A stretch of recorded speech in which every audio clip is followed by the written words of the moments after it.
Yo, halo cuy, kembali lagi bersama gua di channel Shinzo Trade. Oke, jadi kali ini kita bakal melanjutkan ya seperti biasa episode-episode sebelumnya.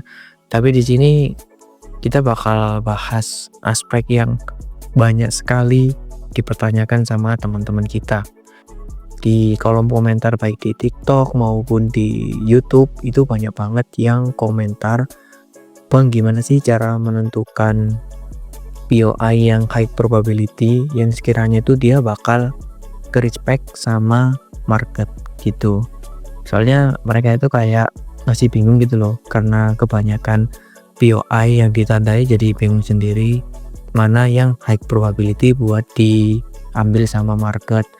Makanya mereka kayak bingung sebenarnya itu POI mana sih yang bakal di-respect atau ya yang bakal ditembus gitu kan. Nah, di sini aku bakal bagi menjadi dua tipe POI ya. Yang pertama itu POI alchemist atau POI yang dipakai oleh MSNR biasanya ya. Kita pakai support resisten buat yang POI alchemist, dan POI satunya yaitu POI bentar, salah ini. Nah, yang satunya itu POI ICT guys. POI-nya ICT. Mungkin di antara teman-teman ini masih banyak yang pakai POI-nya dari ICT gitu. Jadi mereka itu kayak, ya aku pakai POI-nya ICT, nanti aku combine sama MSNR atau alchemist gitu. Itu gak apa-apa sih sebenarnya, gak apa-apa. Intinya ya sama, area penting, terus konfirmasi, break, entry gitu guys. Nah, yang pertama itu high probability di POI-nya alchemist. Kita ambil contoh ketika harga atau market itu membentuk QM, oke? Nah, ketika dia bentuk QM, otomatis di sini kan ada beberapa POI ya. Ada di sini ada RBS, oke? Di sini ada left shoulders ya. Di sini ada LS atau left shoulders. Terus di bawah sini ada apex. Oke. Nah, kita tuh pasti kan bingung. Enaknya tuh ambil trade di mana sih yang sekiranya market itu bakal respect di situ gitu kan. Nah, sebenarnya kalau kita pakai POI-nya alchemist, kita bisa mendapatkan high probability POI dengan cara kita itu zoom out ke time frame yang lebih besar. Nah, kita zoom out ke time frame yang lebih besar. Misal di sini terjadi QM di M15, kita bisa zoom out ke H1 atau H4 buat cari gimana sih POI itu terbentuk gitu guys. Jadi kalian tuh selain dapat POI di time frame kecil, kalian itu bisa zoom out ke time frame yang lebih besar. Semakin tinggi time frame-nya, semakin besar peluangnya market itu respect area tersebut. Seperti itu guys. Jadi kalau seperti ini ya, misal di lower time frame M15 lah misalnya, pasti kalian tuh banyak kayak kedistraksi lah, bingung gitu loh mau ambil trade di mana. Soalnya kan kalau misal marketnya tuh ngebentuk QM seperti ini, kalian tuh pasti bingung lah, kalian mau pasang di sini atau di sini kan. Nah, buat cari high probability-nya, kita bisa zoom out ke time frame yang lebih besar tuh guys. Nanti aku bakal contohin di real marketnya. Nah, selanjutnya di high probability POI-nya ICT sebenarnya sama kayak yang alchemist, cuma di sini bedanya kalau khusus ini pendapat pribadi aku aja, khusus POI ICT kita pakainya yang POI time frame besar. Jadi misal di sini ada break ya, ini nggak harus bentuknya QM, ini bisa kayak ya ngebentuk SBR atau RBS biasa lah. Terus di confluence kan sama FVG. Nah, FVG ini kan POI-nya ICT. Jadi selain di sini ada POI MSNR, di sini juga ada POI-nya ICT, guys. Nggak cuma POI ICT yang fair value gap aja sih sebenarnya.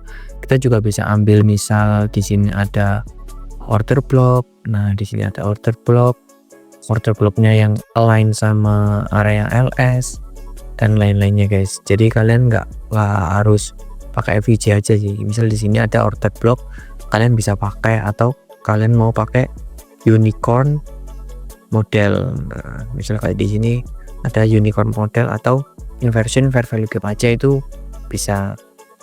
Jadi intinya kalau yang POI-nya ICT itu aku saranin pakai time frame besar, guys. Nanti ketika harga atau market masuk ke POI tersebut, kalian bisa zoom in ke time frame yang lebih kecil buat cari konfirmasi break.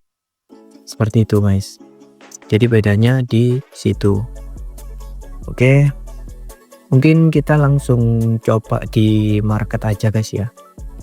Langsung aja kita coba praktek di real market. Oke, guys. Di sini sudah ada di real marketnya.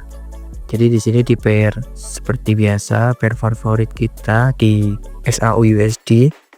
Nah, di sini kita bisa lihat QM di sini, guys. Nah, di sini break, oke. Di sini break. Nah, di sini LS-nya. Nah, kalau di Alchemist breaknya itu body, guys. Nah, breaknya itu di body sini, bukan di wick-nya kayak yang ICT, bukan. Bedanya di situ. Nah, kalau udah break ini, terus kita pakai POI yang mana? Apa kita pakai yang Apex atau yang mana? Nah, kita bisa zoom out ke H1 buat cari konfirmasi lah ya. Kita zoom out ke H1. Nah, di H1 di sini ngebentuk support, guys, di sini. Nah, setelah itu kita zoom in lagi ke M15. Nah, aku saranin, guys ya, tuh kalian ambil double entry ya. Jadi entry yang pertama itu entry yang di bagian sini. Entry di bagian sini yang tadi sudah di adjust di time frame besarnya.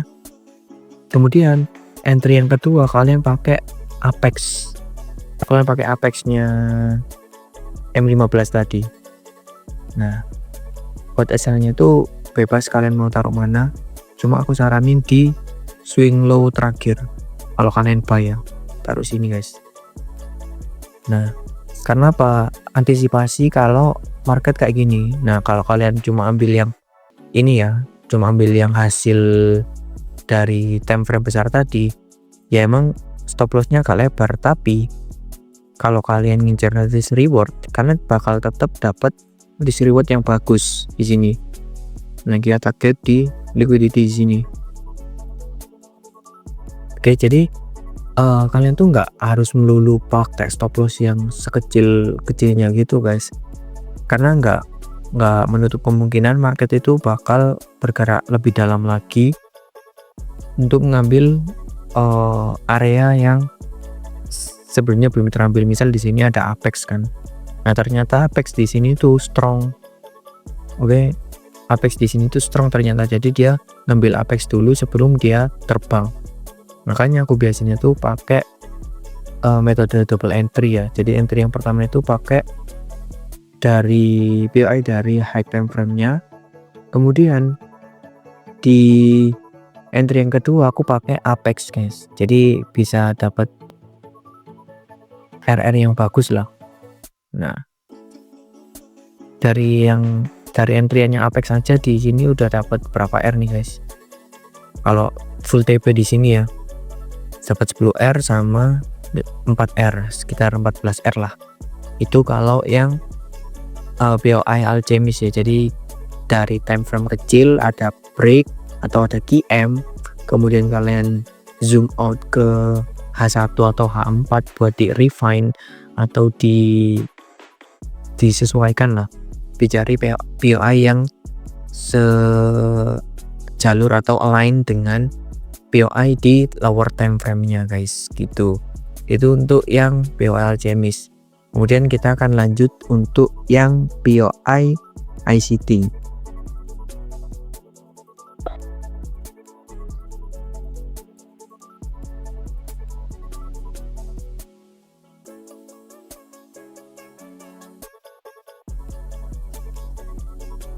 Nah, oke guys, langsung nemu guys buat yang POI ICT cuy. Nah, kalian di sini tebak, kalian di sini lihat apa? Lihat POI apa dari POI-nya ICT? Aku kasih waktu 5 detik deh.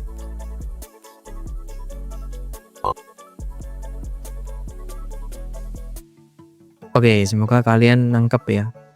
Jadi di sini ada POI fair value gap.